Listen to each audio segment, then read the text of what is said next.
Michael Drake started his career at the University of California in San Francisco as an ophthalmologist before he went on to be chancellor of UC Irvine and then president of Ohio State University, and is now the president of one of the largest, if not the largest, public and research institutions in the country and indeed the world. So Michael, thanks so much for taking the time this Sunday to talk with us. Always good to see you, Laura. Okay, so do you think your training in medicine has really helped you to steward the university through the very difficult waters of the pandemic? All of us. Well, thanks for the question. I appreciate it. All of us have some background and some training. And if I look at my colleagues who lead universities, we come from a variety of different backgrounds, and our universities are quite broad. About half of at the University of California, as is the case with many R1 research universities with medical centers, about half of our business happens to be the academic medical center, the research enterprise, the education and patient care enterprise. So there have been many times that it's been helpful for me to be familiar with that. You mentioned that I'd been chancellor at Irvine and president at Ohio State. I also, for 5 years, was the vice president for health affairs for the UC system, and that gave me a great familiarity with all the things that happened within the system. And then in the unfortunate circumstance that we all are living through now, where the pandemic is really daily business, it's been helped to be able to have that connection with the health sciences enterprise and that background for so many people I'm speaking with. So looking back, before we get into some of the more negative things, what of the observations you've made over the pandemic has given you hope for the future? Well, first, I think it's important to acknowledge what a real drag this has been for all of us, for people in whatever walk of life. It's been extraordinarily disruptive. It's been tragic. It's been, people have lost their lives, lost their businesses, family members have been affected.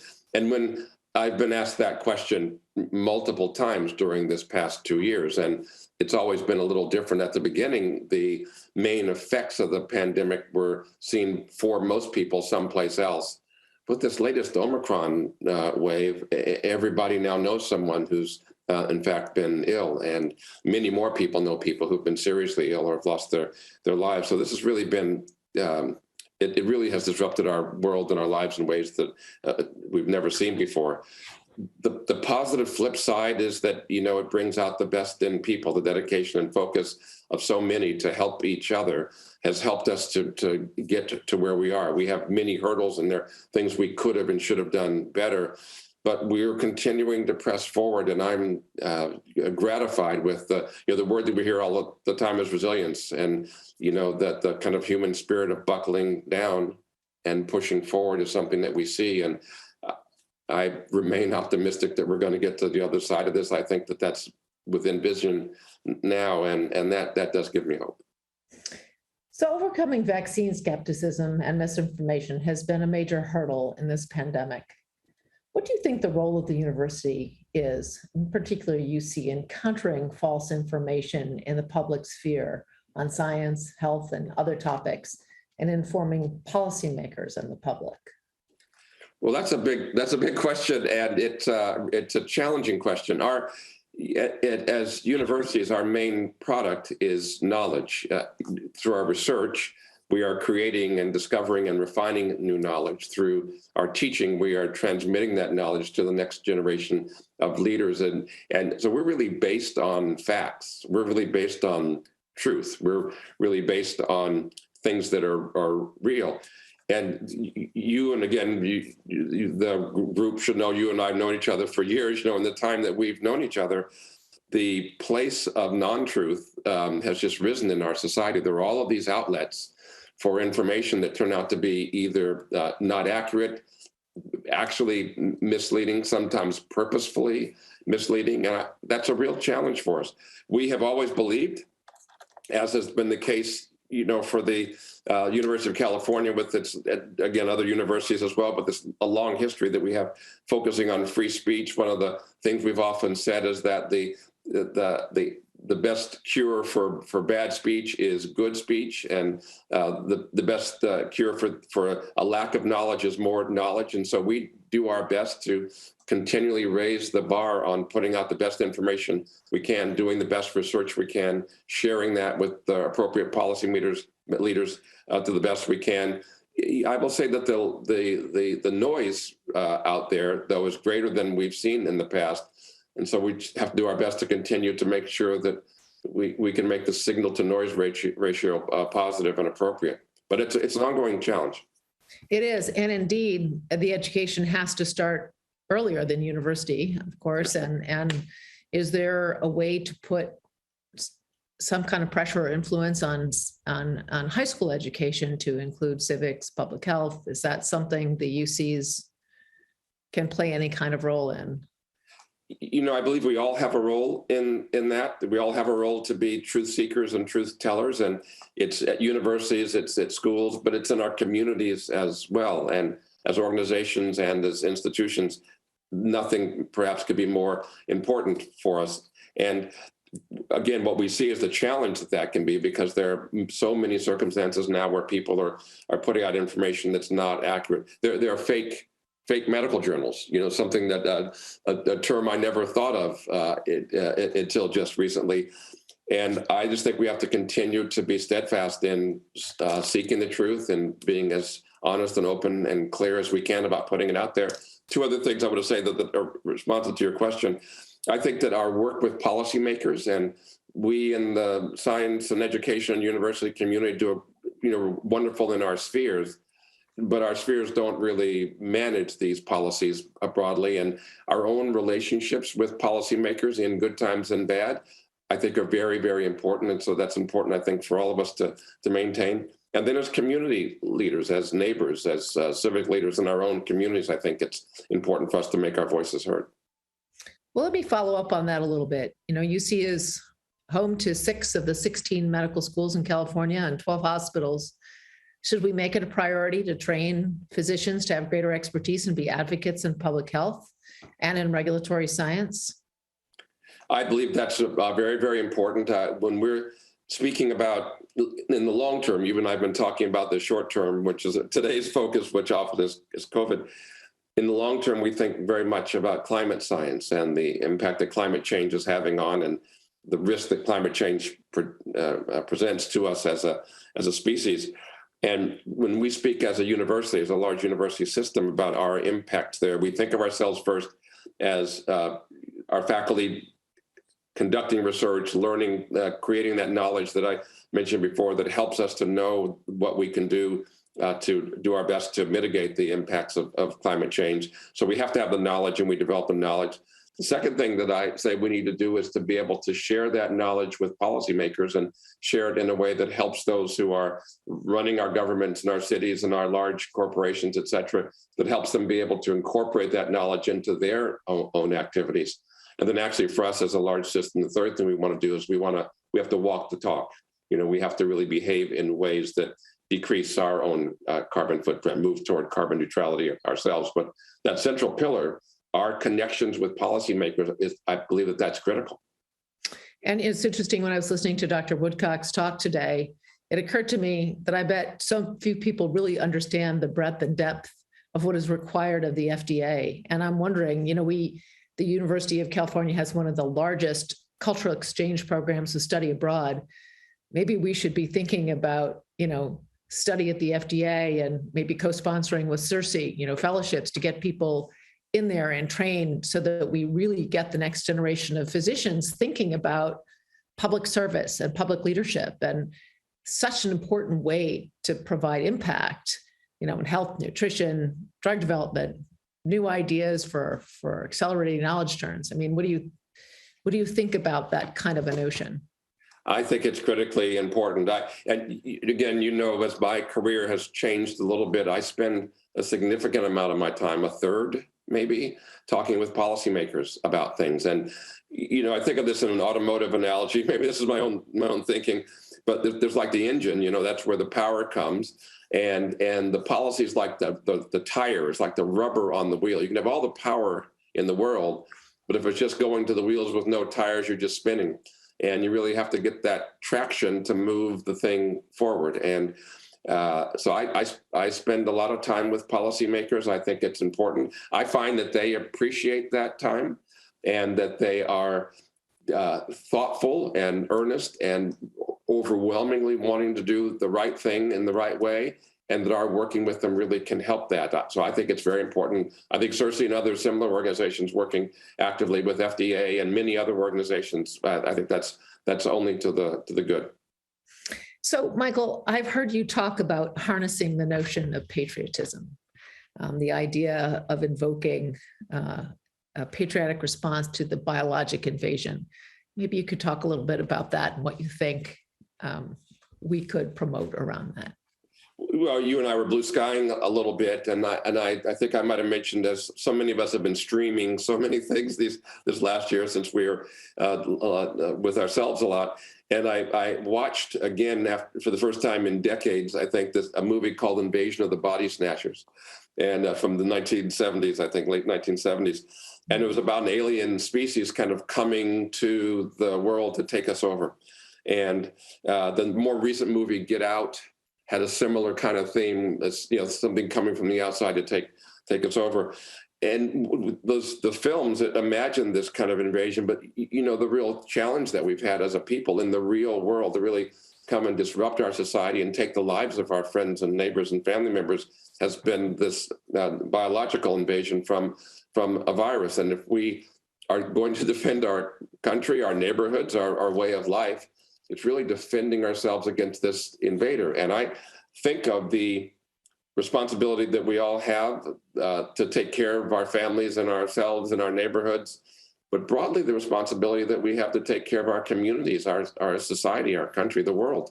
And in this case, since the enemy is a public health invader, we need to marshal our public health resources and link together to defeat this foe, like we've done when the enemy was other people or other cultures or societies. And so I think that there is a civic responsibility to behaving in a way that helps suppress the effects of the virus.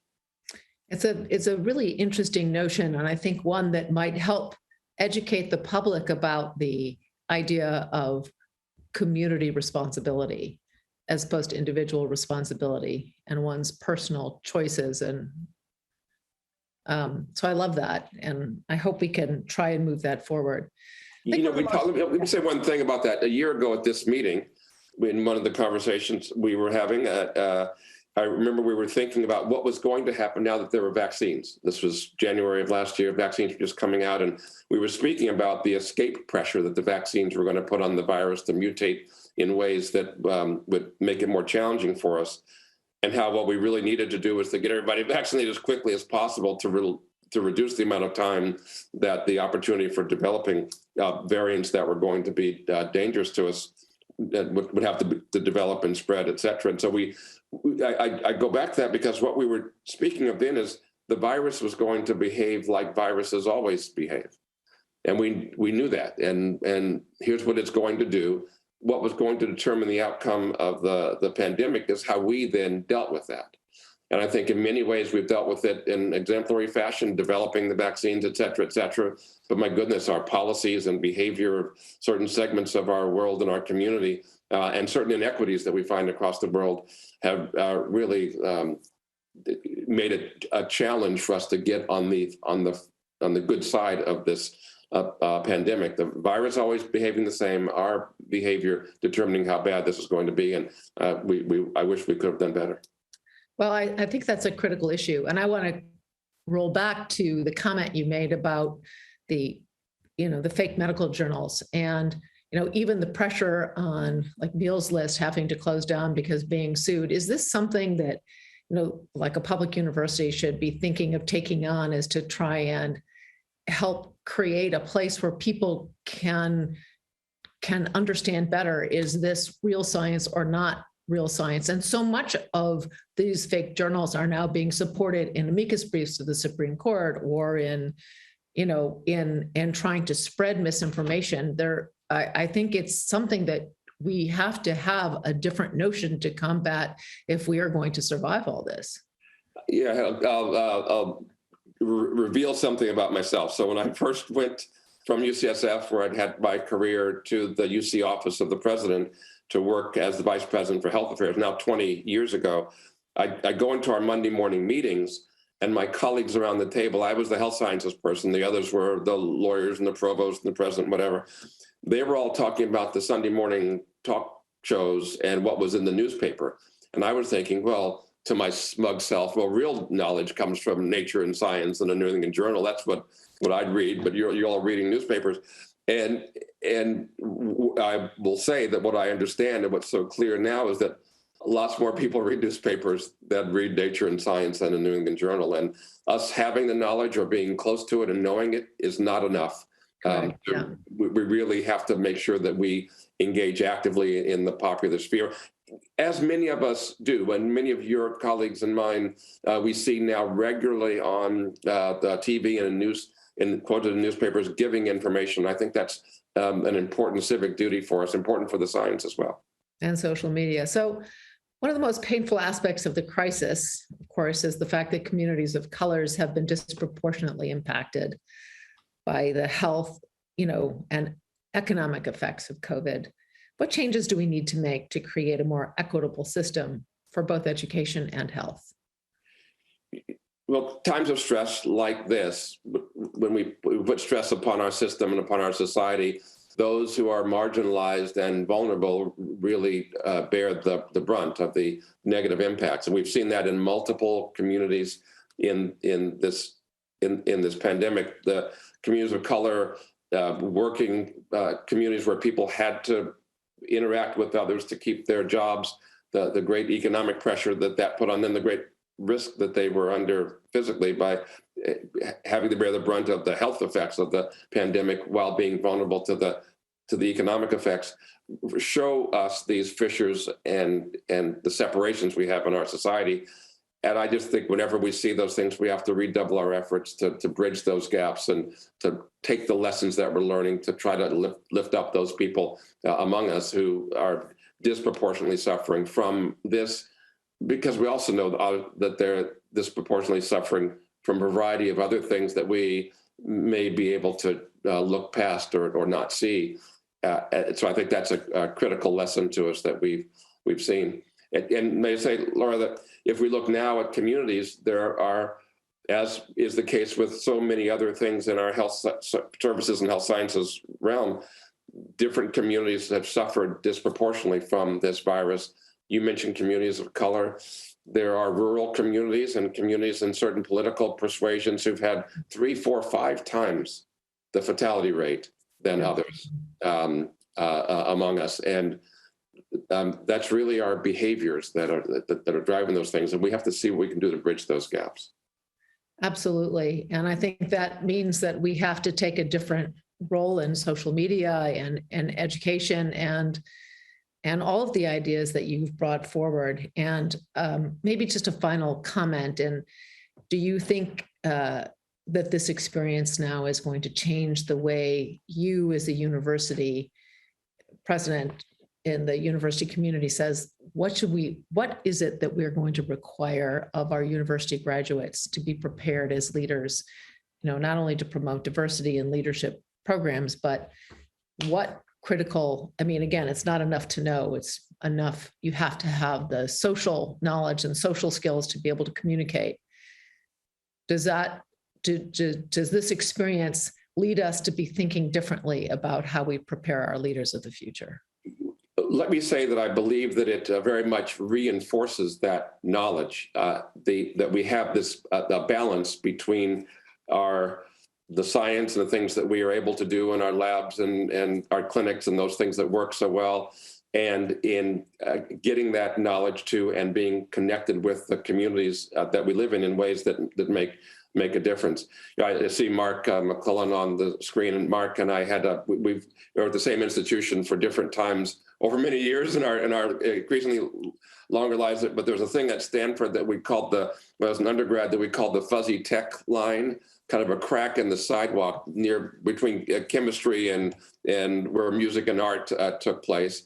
And the concept that there was a break there and that you could be on one side or the other, I think is a problem for us. I think we really have to cross both of those lines and make sure that we understand the social sciences, getting in touch with people, being able to communicate with them, understanding them well. There are things in this. We also spoke last year about some of the real triumphs of this particular time, meaning, if nothing more, the incredible speed at which with which the vaccines were developed and their efficacy. What an amazing result from all the work that we've done to put ourselves in a position to be able to create solutions like that. Miracles in many ways.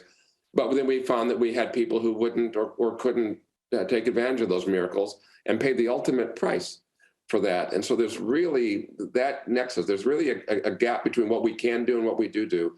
And that gap is really a place that requires our time and our attention. Well, thank you so much, Michael, for your fabulous answers and for the opportunity to have this conversation today. Always good to see you, and I appreciate this really important effort and happy to be a part of it. Well, this is Kathy, and I'd like to thank Laura and President Michael Drake for the great interview. It was very insightful. And really a special thanks to President Drake for supporting our CERSI now for 2 years, maybe 3. So thank you both.